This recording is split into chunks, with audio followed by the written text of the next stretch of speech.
we're given a right triangle, and we're trying to find that unknown side length.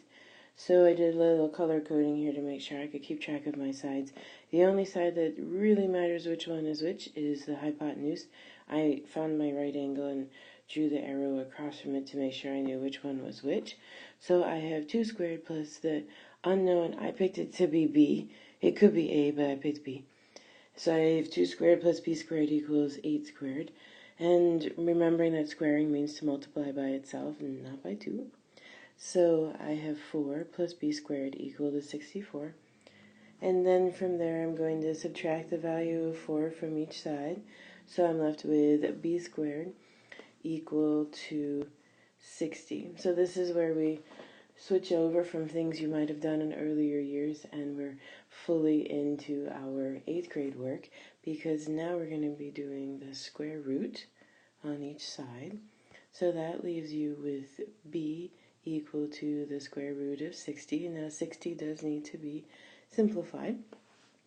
So let's do some thinking about that. We can write that as the square root of 2 squared times the square root of 3 times the square root of 5. And so we'll be able to write that as 2.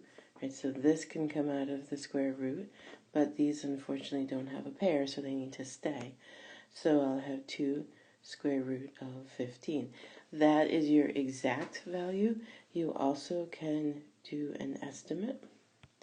And so we'll have b is approximately equal to 7.7. You need some units on these, so you can say that the length of the unknown side is either exactly 2 square root of 15 inches or approximately 7.7 inches.